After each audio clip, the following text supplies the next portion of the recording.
चलो भाई। बिस्मिल्लाहिर्रहमानिर्रहीम रब्बि इश्रह ली सदरी व यस्सिर ली अमरी वहलुल उक़दतम मिन लिसानी यफ़क़हू क़ौली रब्बि ज़िदनी इल्मा। अच्छा जनाब, आज हम डेप्रिसिएशन में कहानी को आगे बढ़ाने लगे हैं।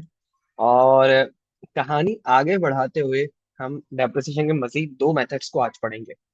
देखो, हमने डेप्रिसिएशन के टॉपिक के अंदर, इस पूरे टॉपिक के अंदर सबसे पहले क्या पढ़ा समझना जरा। सबसे पहले हमने सीखा कॉस्ट ऑफ मशीन की कैलकुलेशन। उसके बाद हमने सीखी कि कॉस्ट ऑफ मशीन में आगे बात करें तो हमने एंट्री सीखी टी अकाउंट, बट ये सारा कॉस्ट ऑफ मशीन का पार्ट था। उसके बाद हमने कहा यार, मशीन हमने कोई एसेट वगैरह खरीद लिया, अब हमें उसके यूज का हिसाब निकालना है, that is called depreciation. Depreciation के अंदर हमने देखा सबसे पहला method that is straight line method. तफसील से पढ़ लिया हमने। उसके बाद अब हम आगे दो, हमने शुरू में बात की थी पांच मेथड है टोटल। टोटल पांच मेथड है जनाब, टोटल पांच मेथड है। ये देखो, ये सब मैंने लिखा हुआ है। ऑनलाइन क्लास का फायदा कि पुरानी चीजें हमें फौरन से दिख जाती हैं। स्ट्रेट लाइन मेथड हमने कर लिया। आज हम दो मजीद मेथड करेंगे, that is working hours method और यूनिट आउटपुट मेथड। ये दोनों आज ही की क्लास में हम कर लेंगे। जी हाँ, आज ही की क्लास में कर लेंगे दोनों। आज ही कर लेंगे दोनों, और आज ही हो जाएगा दोनों। बल्कि मजे की बात बताऊं, मजे की बात बताऊं, ये दोनों आपको आते हैं फॉर्मूले के हिसाब से। जी आपको आते हैं। अभी जब मैं करूंगा तो आपसे पूछूंगा। ठीक है। तो एक सवाल है मेरे नोट्स का, और ये आप यकीन माने, ये आपके एक पास पेपर का रेप्लिका है। एक पास पेपर का रेप्लिका है। मैंने थोड़ा सा उसको हल्का फुल्का हिलाया हुआ है, दैट्स इट। ये पूरा पास पेपर का रेप्लिका है आपका। बेहतरीन प्रैक्टिस का क्वेश्चन, 2014 का गालिबन पास पेपर है। बहरहाल, जनाब सवाल को पढ़ते हैं, रिक्वायरमेंट को पढ़ें तो वर्किंग आवर्स मेथड। सबसे पहले मैं आपको थोड़ा फॉर्मूला बता दूं ना, मिल गया फॉर्मूला। देखो, ये दोनों मेथड्स चलते कहाँ हैं ये भी मैं आपको बताऊंगा, और कहाँ कहाँ लग सकते हैं ये भी आपको बताऊंगा, क्या क्या इसकी यूसेज है सब बताऊंगा। फॉर्मूला बड़ा सिंपल है। अगर मैं वर्किंग आवर्स मेथड की बात करूं, वर्किंग आवर्स मेथड के मशीन पे ना, मशीन ने कितने घंटे काम किया उसके हिसाब से बताओ कि मशीन का डेप्रिसिएशन। और ये एक बात सही नहीं है, अगर मैंने एक मशीन को जितने घंटे ज्यादा चलाया है मैं उतना ही डेप्रिसिएशन चार्ज करूं। कितना लॉजिकल है भाई, लॉजिकल है ना। मुझे जरूर आपने जवाब देना है, देखिए चैट पे दें बोल के दें। ये लॉजिकल नहीं है कि मैं एक एक चीज का यूज बता रहा हूँ तो मैं ऐसे बोलूं मैंने इसको इतना घंटे चलाया है, इस वजह से मेरे हिसाब से ये इतना यूज हुआ है। लॉजिकल है। बोते बोले, साउंड्स लॉजिकल ना। जी सर। चलो अब इसका फॉर्मूला देखते हैं। वर्किंग आवर्स मेथड का फॉर्मूला है कॉस्ट माइनस सैलवेज वैल्यू बोलो, स्क्रैप वैल्यू बोलो, रेसिडुअल वैल्यू बोलो। तो आप बोलोगे सर ये तो उसका भी था, स्ट्रेट लाइन मेथड का भी था। स्ट्रेट लाइन मेथड और उसमें फर्क पता है क्या है? छोटा सा फर्क है। यहाँ पे हम लाइफ लेंगे, लाइफ इन ईयर्स नहीं, लाइफ इन आवर्स। क्योंकि इस मशीन की अब जो लाइफ है वो घंटों में दी हुई होगी कि टोटल इतने घंटे चलेगी, उसके बाद खराब हो जाएगी, खत्म हो जाएगी, भूसी टुकड़े में देने के काबिल हो जाएगी। घंटों में लाइफ दी हुई होगी इसकी। ठीक है। तो लाइफ अब एक चीज और है कि ये करने के बाद, ये जब आप ये फॉर्मूला लगा दोगे ना, ये करने के बाद एक रेट बन जाएगा। आपने उस रेट को इस्तेमाल करना होगा इनटू आवर्स। अब ये करेंगे तो पता चल जाएगा बस, और कुछ भी नहीं है। तो यकीन मानो, फॉर्मूला तो कुछ भी नहीं है ना। फॉर्मूला तो कुछ भी नहीं है ना भाई, फॉर्मूले में चेंज क्या है? सिर्फ एक चेंज है, लाइफ इन आवर्स है बस। लाइफ इन आवर्स है। स्ट्रेट लाइन में लाइफ इन ईयर्स। अच्छा, अब एक फॉर्मूला और लिखता हूं आपके आगे, यूनिट आउटपुट। अच्छा मुझे एक बात बताओ, क्या ये भी लॉजिकल नहीं है? एक मशीन ना मेरा यूनिट बनाती है। फॉर एग्जाम्पल, मैंने एक मशीन लगाई, वो ना ये पेन बनाती है। मैंने मशीन बनाई, वो पेन बनाती है, उसमें मटेरियल डालता हूँ, पेन बन के निकल जाता है। अगर मैं ऐसे देखूं कि मेरी मशीन ने इस साल में इतने पेन बनाए तो इसका इतना डेप्रिसिएशन एक्सपेंस। मेरी मशीन ने ज्यादा पेन बनाए तो यूज ज्यादा किया होगा तो एक्सपेंस ज्यादा। मेरी मशीन ने कम पेन बनाए तो यूज कम किया होगा तो एक्सपेंस कम। मतलब मैं डेप्रिसिएशन को अगर यूनिट बनाने से लिंक कर दूं, यूनिट आउटपुट से लिंक कर दूं, क्या ये भी लॉजिकल नहीं है? मुझे बताएं। मैं घंटों से लिंक करूं या यूनिट से लिंक करूं, दोनों बातें तो लॉजिकल है। बोले, लॉजिकल है ना? बोले भाई जी बोले। सर। अब देखें, अब इसका फॉर्मूला देखिएगा। इसका फॉर्मूला है sir, cost minus salvage minus scrap value minus residual, जो भी आप नाम बोलो, चुन्नू मुन्नू पप्पू, एक ही बच्चे के सारे नाम है। डिवाइड कर दूंगा लाइफ इन यूनिट्स। अब इसकी लाइफ दी हुई होगी यूनिट्स की सूरत में। और जब आप ऐसा कर लेंगे तो जनाब एक रेट बन जाएगा। उस रेट को आपने मल्टीप्लाई कर देना है यूनिट से, जो कि एक्चुअल में प्रोड्यूस है, एंड दैट्स इट। मुझे बताओ, क्या ये क्लियर है ये बात? दोनों के फॉर्मूलाज में कोई फर्क नहीं है, कोई फर्क नहीं है, जरा बराबर का फर्क नहीं है। एक में लाइफ इन यूनिट्स, एक में लाइफ इन आवर्स। और स्ट्रेट लाइन में लाइफ इन ईयर्स, खत्म। कोई फर्क नहीं है। और अच्छा, ये दोनों जो है ना, ये वर्किंग आवर्स और यूनिट आउटपुट, ये आते भी दोनों एक साथ ही है। आज मजे की बात बताऊं, आज सेकंड ईयर का सप्ली का पेपर था। सप्ली के पेपर के अंदर ये दोनों आए हुए थे। ठीक है। और स्ट्रेट लाइन के साथ गालिबन मिलकर आए हुए थे। मतलब बताओ, तीनों का फॉर्मूला सेम था। तीनों मतलब सप्ली का पेपर नो डाउट, वैसे भी मैं कहता हूँ इजी आता है थोड़ा सा। तो बहरहाल, ऐसा है तो ऐसा है। अब देखें सर, हमें हमें हमें अब इसको करना कैसे, देखो। अब पहले सवाल में छाटी लगाएं, छाटी लगाते हैं पहले। Shine flowers limited company purchase machine on 1 March for rupees 9,60,000। ये क्या हो गई? कॉस्ट हो गई। आगे बढ़ता है।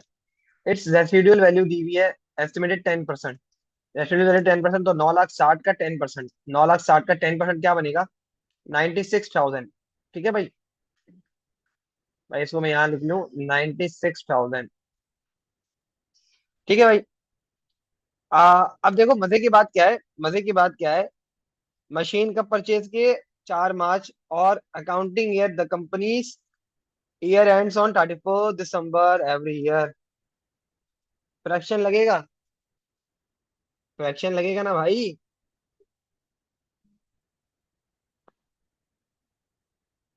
है ना? फ्रैक्शन की बात आ रही है ना? 4 मार्च को मैंने मशीन खरीदी है और अकाउंटिंग ईयर एंड हो रहा है 31 दिसंबर पे। चलो फ्रैक्शन की बातें बाद में करेंगे, फिलहाल हमने डाटा बना लिया अपना, सही है। अब अब रिक्वायरमेंट पे देखो। रिक्वायरमेंट ए है, वर्किंग आवर्स के अंदर ऑपरेशंस क्या हुए। 2011 में मशीन चली 1800 घंटे। 2012 में मशीन चली 2900 घंटे, और 2013 में मशीन चली 3800 घंटे। ठीक है। अब गौर से तवज्जो से देखना, गौर से तवज्जो से देखना इधर।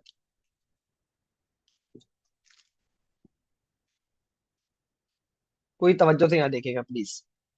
देखिए, मैंने सबसे पहले हेडिंग लगाऊंगा।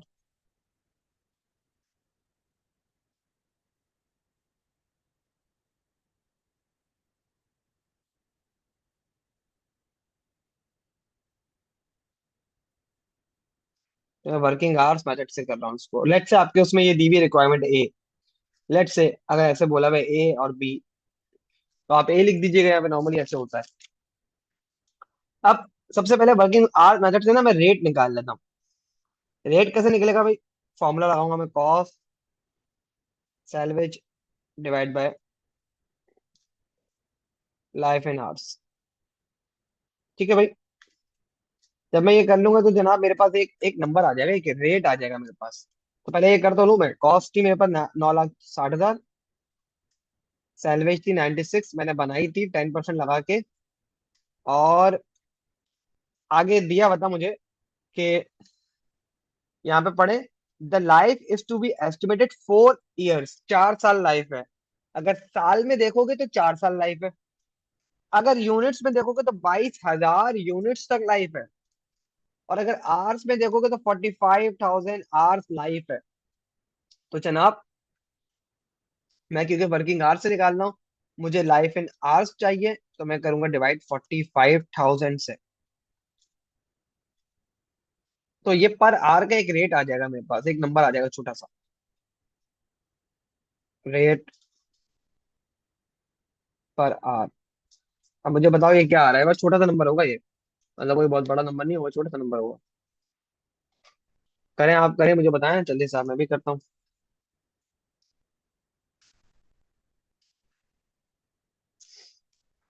चेक कीजिएगा प्लीज। 19.2, ये एक रेट आ रहा है।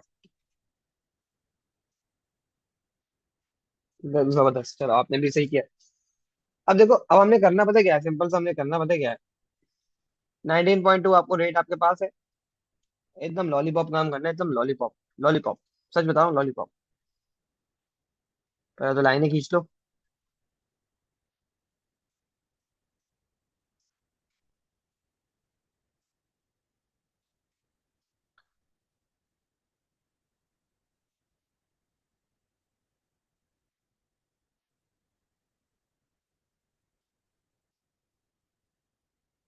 आप लोग हो सके तो पूरा लिख दीजिएगा इसको।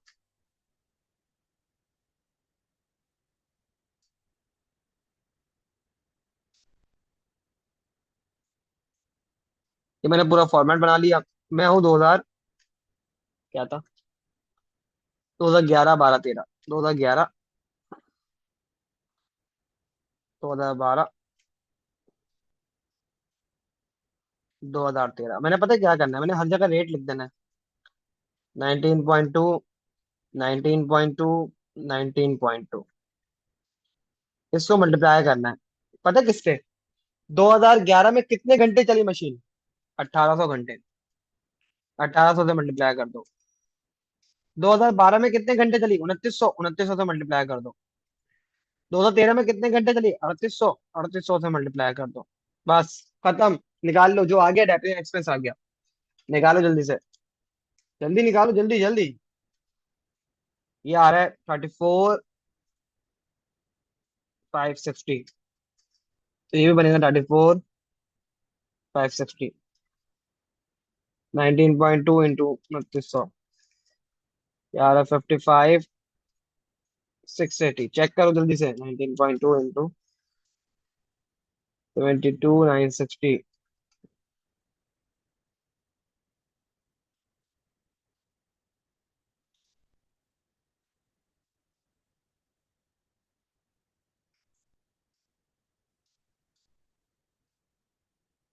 चेक करें प्लीज इसको।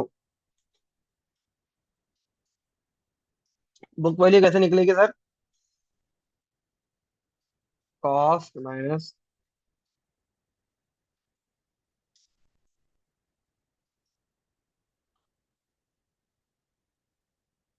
Cost minus accumulated sir, book value का फॉर्मूला है, मैं इसको येलो भी कर दे रहा हूँ फॉर यू। आप लोग को बाद में जो है मसले मसाइल ना हो, शरीफ से सीधे साधे से बच्चे ना असल में। 9,60,000 में 34,560 माइनस कर देंगे सर, ये बचेगा 925।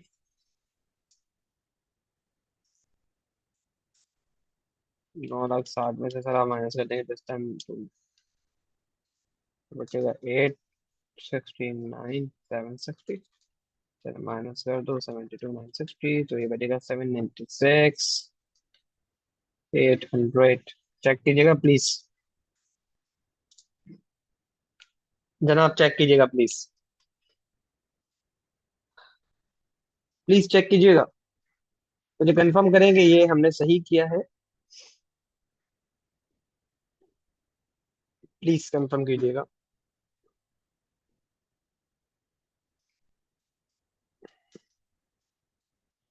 अब आपका एक सवाल है, अब आपका एक सवाल आएगा, सर आपने यहाँ पे फ्रैक्शन नहीं लगाया। सर यहाँ पे मशीन खरीदी थी मार्च में, मशीन खरीदी थी मार्च में, और अकाउंटिंग ईयर एंड हुआ है दिसंबर पे, तो मार्च के बाद मार्च अप्रैल मई जून जुलाई अगस्त सितंबर अक्टूबर नवंबर दिसंबर, सर ये बनते हैं 10 महीने, तो मल्टीप्लाई करें 10 डिवाइड करें 12 से।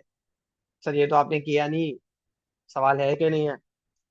सवाल तो आया है ना आपके दिमाग में वैलिड, ये सवाल तो है ना? पहले साल में फ्रैक्शन तो लगता है भाई। बोलो,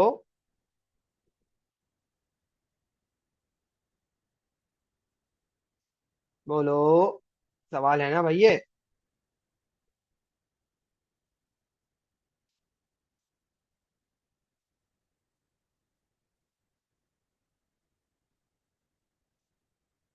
तो अब सुन लो, पहले पहले डायरेक्ट जवाब सुनो। वर्किंग आवर्स मेथड और unit output method. Working hours method और यूनिट आउटपुट मेथड में फ्रैक्शन नहीं लगेगा। वर्किंग आवर्स मेथड और unit output method. Working hours method और unit output method. Working hours method और यूनिट आउटपुट मेथड में fraction नहीं लगेगा, नहीं लगेगा, नहीं लगेगा। अब सवाल आया है सर क्यों नहीं लगेगा, आओ मैं तुम्हें लॉजिक, देखो मैं क्या बात बोल रहा हूँ। गौर से सुनना मेरी बात को, मैं बात क्या बोल रहा हूँ, मैंने बात क्या बोली है। मैंने बात ये बोली है जनाब, what is working hours method. मेरी मशीन जितने घंटे चलेगी, मेरी मशीन जितने घंटे चलेगी, मेरी मशीन जितने घंटे चलेगी, मैं उतना डेप्रिसिएशन एक्सपेंस चार्ज करूंगा। मेरी मशीन जितने घंटे चलेगी, मैं उतना डेप्रिसिएशन एक्सपेंस चार्ज करूंगा। देखो ये फ्रैक्शन में लगाता क्यों था, फ्रैक्शन में लगाता इसलिए था कि मशीन, ये जो फॉर्मूला है, ये जो फॉर्मूला है, ये वाला, ये जो फॉर्मूला है, ये इट सेल्फ जो रेट जो हमें आंसर निकाल के देता था वो ईयरली होता था, वो ईयरली होता था। और मैंने तो चीज ईयरली इस्तेमाल ही नहीं की है, मैंने तो मशीन 12 महीने इस्तेमाल ही नहीं की है। लेकिन जनाब यहाँ पे ये सीन नहीं है, यहाँ जो इसका आंसर आ रहा है वो पर आर का आ रहा है, पर यूनिट का आ रहा है। देखो ना मैंने लिखा था यहाँ पे, ये देखो इसको पढ़ो, मैंने क्या लिखा है यहाँ पे, रेट पर आर, 1 घंटे का, 1 घंटे का। ठीक है। और मुझे बताओ ठीक है 2011 में मशीन कम घंटे चली है, तो मेरे भाई आपने तो ऑलरेडी उसका इम्पैक्ट लिया हुआ है ना। आपने तो ऑलरेडी देखो ना, जब कम घंटे चली, कम महीने रही ना, 10 महीने रही, तो ऑटोमेटिकली वो 1800 घंटे चली है, कम घंटे चली है एज कंपेयर 2012 के। देखो 2900 घंटे, जब पूरे 12 महीने रही तो वो बता रही है, अपने घंटों में बता रही है ऑलरेडी। ये चीज जो हम फ्रैक्शन लगाते हैं वो ऑलरेडी इस टॉपिक के अंदर यहाँ पे हुआ हुआ है। 2013 में 12 घंटे, 12 महीने रही, तो देखो वो ऑलरेडी उसका इम्पैक्ट इसके अंदर शामिल है, शामिल है ऑलरेडी इम्पैक्ट। कि वो खुद अपने मुंह से बता रहा है कि देखो 1800 घंटे यहाँ चला, तो क्यों 1800 घंटे क्यों, ज्यादा क्यों नहीं। अरे भाई रहा ही 10 महीने था, तो वो 10 महीने का इम्पैक्ट ऑलरेडी इसके अंदर शामिल है।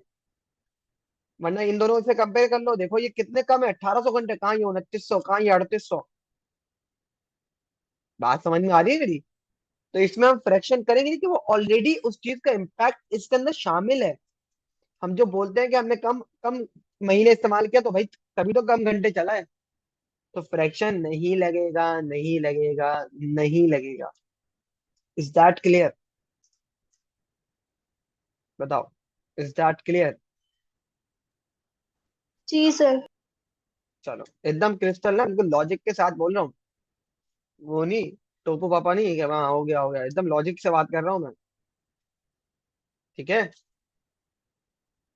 लॉजिक से याद रखोगे तो कल को पढ़ा भी पाओगे, खुदा ना खास्ता।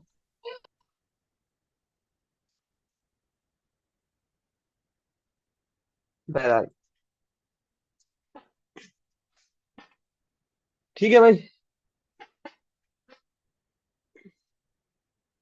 तो छापा छपाई कर लें इसकी पहले, कॉपी वॉपी कर लें, इसको करना है तो, या स्क्रीनशॉट लेना, जो भी करना है। ये वर्किंग आवर्स मेथड का हमने सवाल कर लिया।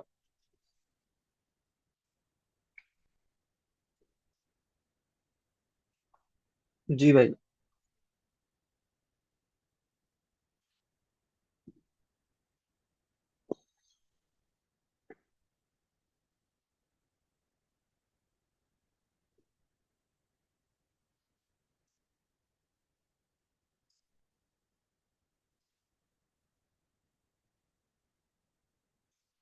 स्क्रीनशॉट लेना है, छापा छपाई करना है, जो भी करना है बता दें जल्दी से।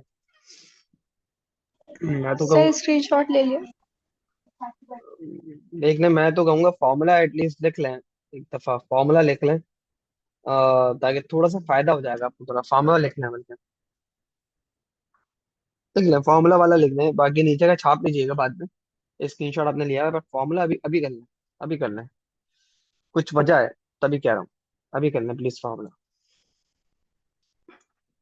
अभी हम आगे जाएंगे तो आपको हेल्प हो जाएगी।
हाँ जी।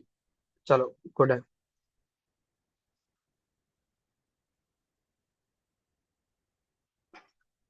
चलो अब हम बात करेंगे जनाब यूनिट आउटपुट पे। ठीक है। जैसे कि मैंने पहले बात की थी यूनिट आउटपुट की, सारी की सारी आपके सामने। तो सर अब इसको इम्प्लीमेंट करने का वक्त हो जाता है। अब हेडिंग लगाएंगे सबसे पहले एग्जाम में बैठेंगे। अच्छा एंट्रीज विंट्रीज सारी वही है भाई। एंट्रीज विंट्रीज वही है, पता है ना। वैसे तो सिर्फ कैलकुलेट अमाउंट ऑफ डेप्रिसिएशन बोला हुआ है, पर एंट्रीज आपको पता है ना, ये आपका होमवर्क होगा। एंट्रीज अभी मैं ऐड करवा देता हूँ रिक्वायरमेंट इसको।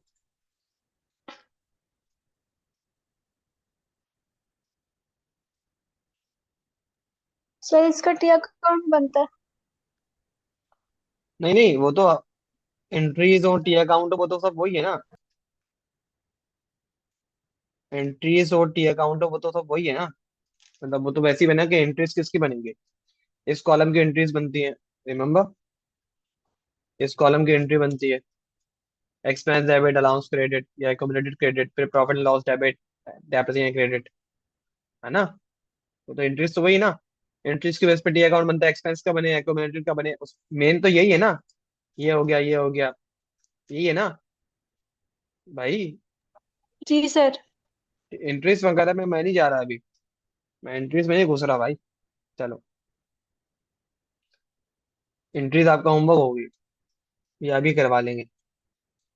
देखो यूनिट आउटपुट पे आ गए अब हम। सबसे पहले क्या करेंगे, पर यूनिट का रेट बनाएगा। पर हाल नहीं है, पर यूनिट है। और से तवज्जो से, cost minus salvage divide by life in units. तो जनाब ये करने से क्या बन जाएगा, रेट बन जाएगा। कॉस्ट वही रहेगी, तो जाहिर सी बात है सैलवेज भी वही रहेगी। लेकिन जनाब इस दफा लाइफ इन आवर्स नहीं है, लाइफ इन यूनिट है, तो ऑब्वियस सी बात है लाइफ चेंज हो जाएगी। और मेरे ख्याल में 22,000 कुछ थी, ये देखो 22,000। लाइफ इन यूनिट्स क्या थी, लाइफ इन यूनिट्स क्या थी, 22,000। तो जनाब हम ले लेंगे 22,000।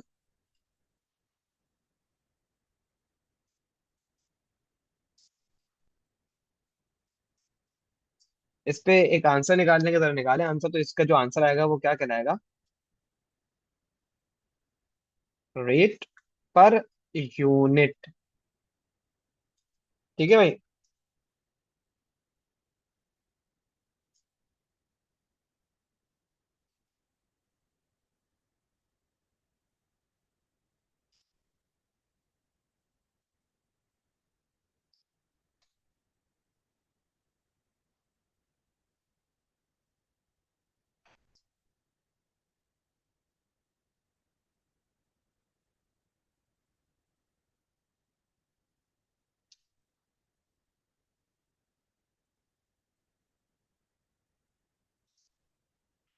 चलो बताओ क्या आ रहा है आंसर इसका।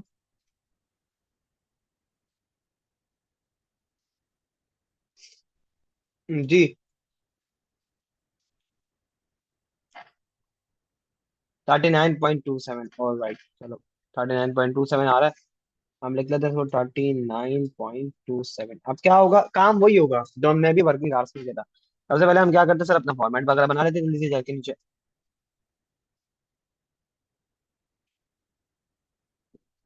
और भी चीजों को ताकि हम इजिली डम कर सकें।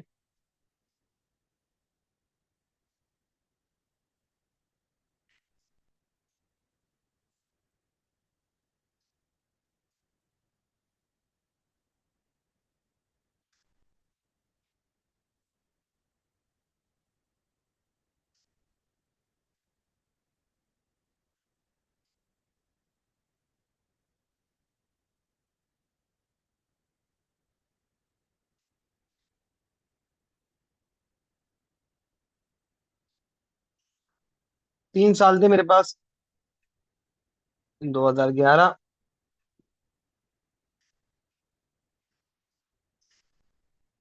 सबसे पहले मैं रेट जो है सब जगह डाल दूंगा, जैसे कि ऊपर मैंने किया था।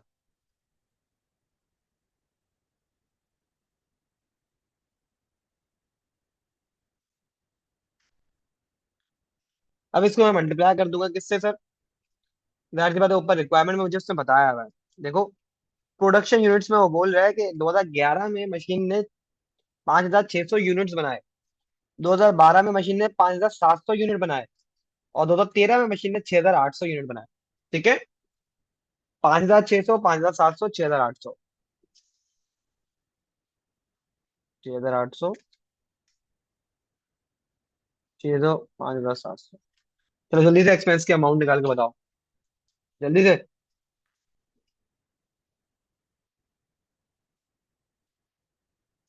जल्दी बताओ जल्दी। चेक करो ये नंबर्स को।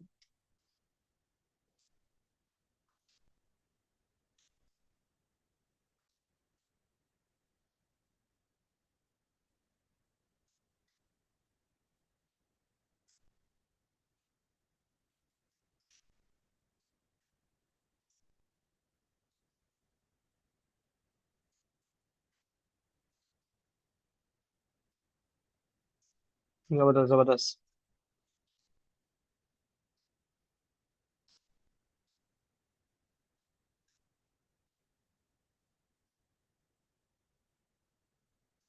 ये तो ये आ जाएगा।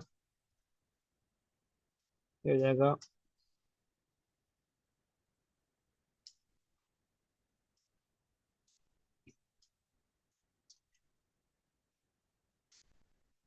ठीक है ठीक है।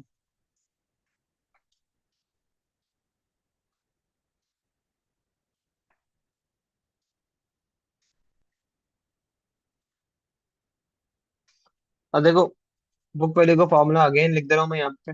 कॉस माइनस एक्यूमुलेटेड डेप्रिसिएशन जो है बुक वैल्यू का फॉर्मूला है। इसको मैं येलो भी कर दे रहा हूँ आप लोग के लिए। तो जल्दी से कॉस्ट में से एक्यूमुलेटेड निकाल के मुझे आंसर बता दो जल्दी से। कॉस्ट थी 9,60,000 रुपये, माइनस कर दो 219,912। ये बन गया सर 7,40,088। अगर इसमें हम माइनस कर दें sir 443,751, the answer would be 516 249. And if we subtract the amount, that is 710,787, ये बन जाएगा 249,9, सॉरी 249,213।